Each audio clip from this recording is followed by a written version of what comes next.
Okay.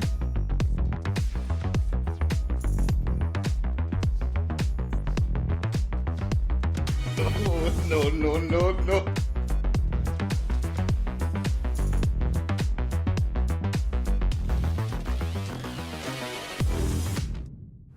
What's going on, people? Gunsblazing back at it again, and today I have a deck for you that randomly causes opponents to misplay and waste their cards, especially those that have gotten away with flipping skill drain and proceeding to turn off their brain.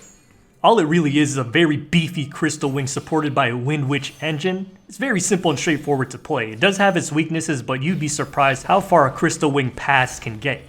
So one nice thing about this deck, it can combo through the skill drain, given that you have the right cards. RNG has decided to shaft us this day, but it's okay. I don't really need any other cards anyway. Opponent goes ahead and monkey flips his Mirror Force, but as you know, Crystal Wing does not get destroyed, and that's because we synchroed it using Snowbell. Dude doesn't bother to read around, uses the Raigeki right after, and it also doesn't work. Snowbell is not once per turn, but I do get, like, since it's not written on Crystal Wing itself, people are gonna get caught off guard. Even I got caught off guard the first time I faced this. It's the same thing with like Crooked Cook. No one bothers to read what Right Hand Shark does. Anyways, as promised, we do have some footage against some Drytron meta sweaties. And we also have the luxury of using Droll and Lock in this deck, although it does get negated. I'm not sure whether it should have been Ash and then Droll and Lock, but regardless, it was enough interruptions to completely shut down his turn. He also has a little something for us on our turn. He ashes us, but we have the Crossout Designator, and again, we have the luxury to have 3 Crossout in this deck because it's another one of those small, compact engines, and you can just run a lot of counterplay. So essentially, it kind of becomes like Crooked Cook, except more suited to deal with meta threats. Ice Bell is a 1-card combo. You just go ahead, use its effect when you have no monsters, special summon it, and then use it to special summon the Glass Bell, which can pull the Snow Bell from the deck. Then you just go ahead and climb this up, go the Ignister Synchro, and then Crystal Wing. And of course, you'll have your Snow Bell protection as well as the Ignister effect from the grave. I'll show you what that does later. But I'm just gonna ash this guy. This Drytron player was fully helpless, still had the monster negate on deck. And as you can see, this deck can comfortably go second as well. You can go ahead and run your favorite board breakers. I did put 3 droplets in this deck, and that is easily going to allow us to play around this pretty big Prank Kids board. He's got the Battle Butler, which is like a quick effect Raigeki, and I guess the Link Monster is a quick effect Duster. But I'm going to pot. This is going to eat the Ash, as well as I can then use Cyclone in the chain and Forbidden Droplet, so I can send Cyclone and pot. They're going to be free sends. I get this Droplet for pretty much free, and I get to negate his 2 boss monsters. Now with Freeze Bell and Glass Bell, I think that's still full combo, but I go ahead and use Wynn, the Wind Channeler, and this card is just for more consistency in pulling your Ice Bell and going straight into your full combo. And it's also why we're running some of the more underused hand traps like Droll and Lock and Moonlit Chill, because they can be discarded for the cost. And say you already have Ice Bell, you can then use Wynn to search a Droll and Lock.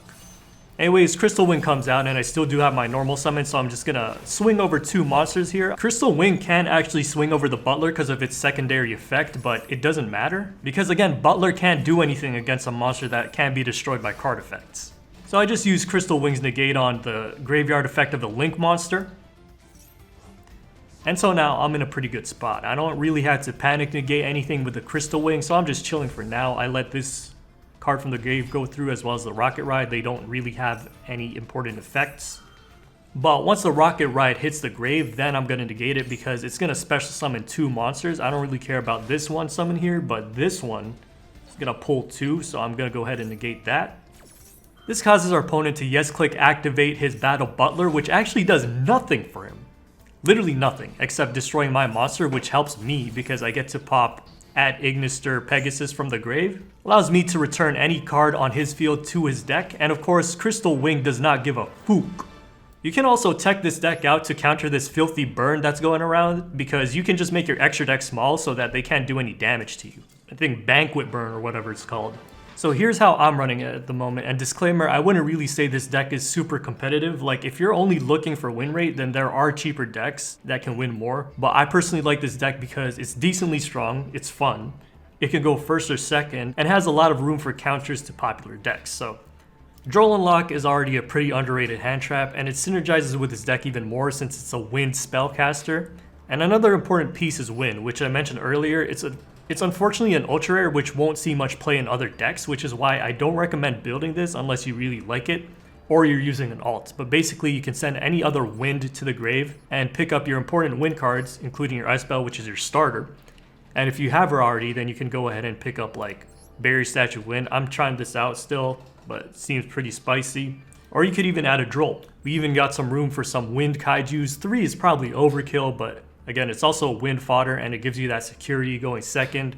Back row removal is a must with all the sets you'll be seeing in the current meta. You got 2 Pot of Desires, right? I know some people don't like Pot of Desires. You can even run Pot of Prosperity or just whatever consistency card that you want to run in case you don't like Desires. 3 Crossout, 3 Droplet because I can. We got a lot of Crossout targets in this deck, and it's very nice to be able to stop a stray Feather Duster and have more than just a Called by the Grave to stop the Ash Blossoms. Of course, I get not everyone has this, so just run whatever counterplay you want or even more consistency cards.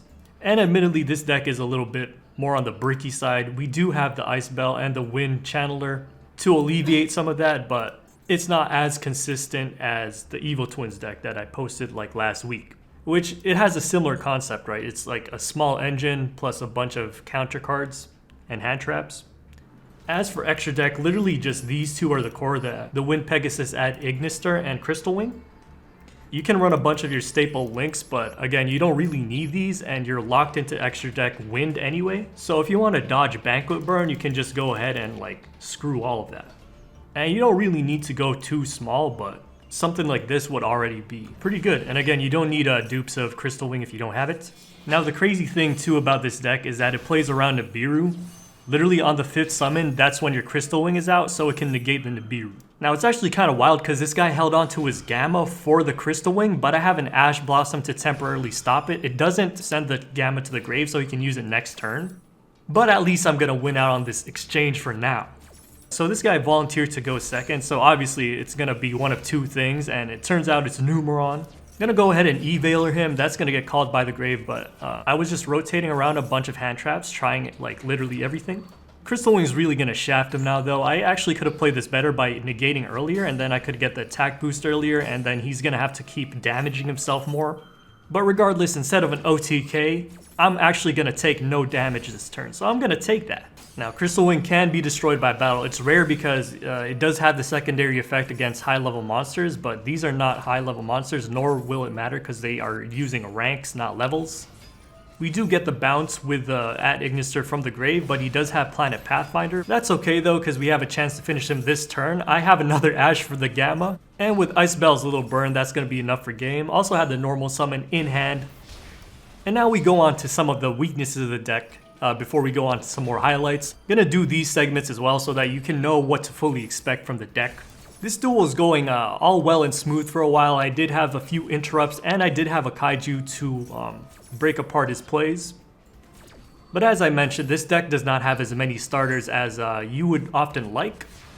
And so for this hand, we didn't open with Ice Bell, which is unfortunate. We do have Wynn the Wind Channeler, which can pull the Ice Bell from the deck. And we do have the Kaiju for this Winda, so that we can continue our full combo. But at the end of the day, we are going to be stopped by a single Ash Blossom, his last remaining card. Very unfortunate, but this will happen. You will get ashed and you will brick. And you won't always have Crossout Des or Called by the Grave to bail you out. And of course, Crystal Wing is still susceptible to a Kaiju. Now, despite how much people overstate Kaiju, it's actually not as common as you would think, but it is still out there, and it is still a problem against this deck. Dude even had a Called by the Grave for our Ghost Ogre, which would have stopped his field spell, but sometimes you face the anime protagonist, and that's fine. Another thing to note, the Wind Pegasus does have a back row popping effect, so in your in-between on going second, you can use that to pop a back row. And also do keep in mind that if you're battling any level 5 or higher monsters, you don't have to worry about any attack boosting effects like this, because you will reboost yourself right over on top of that. And so I didn't have to use Crystal Wing's Negate, I could just use it when it hits the grave. And this works for any level 5 or higher monster, that's the bounds of Crystal Wing's effect. But say I needed the damage here and it was a level 4 or lower or a rank monster, then I can just drop the Kaiju on him.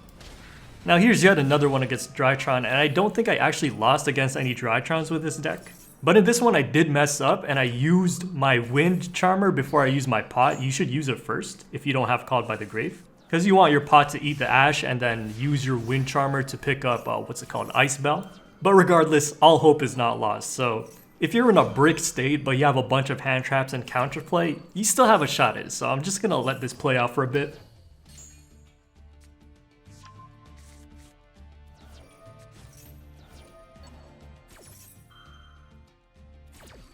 So yeah, I'm just gonna slow him down a bit, use whatever counterplay I have, make sure he doesn't get his full combo off. Dude gets a little handsy with his Linkaribo and his Eva. This was a questionable Moonlit chill by me. I think I just let it pop the Forbidden Droplet, keep the Moonlit chill in case I pick up another Wind Charmer so I can use it for the discard. I'm still bricked, but I have the Ash Blossom and I have another Called by the Grave, so I can just keep stopping him. And of course, when you're running ratios like this, you can pretty much expect this, but I do manage to luck out and get the Ice Spell eventually. Go ahead and skip the combo, you already know what happens, and then he nibs it, but as I said, it's on the 5th summon, so you can go ahead and use Crystal Wing to negate it, and it's pretty much over from there.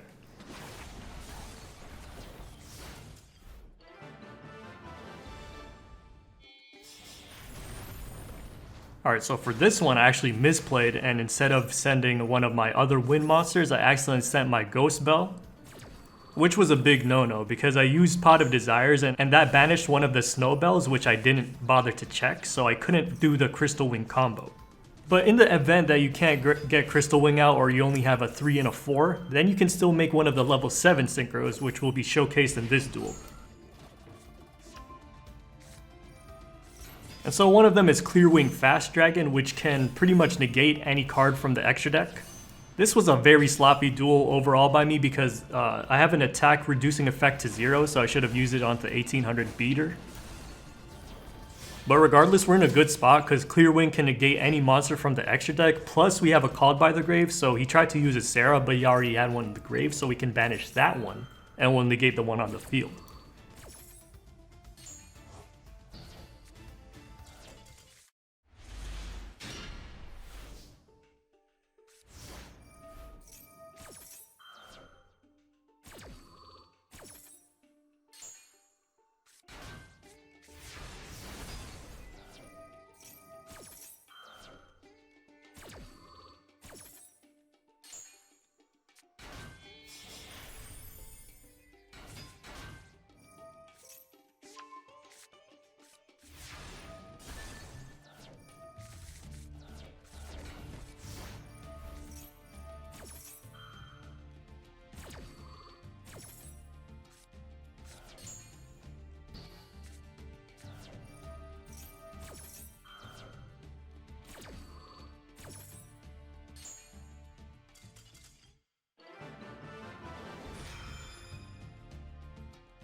Watch out, watch out, watch out, watch out!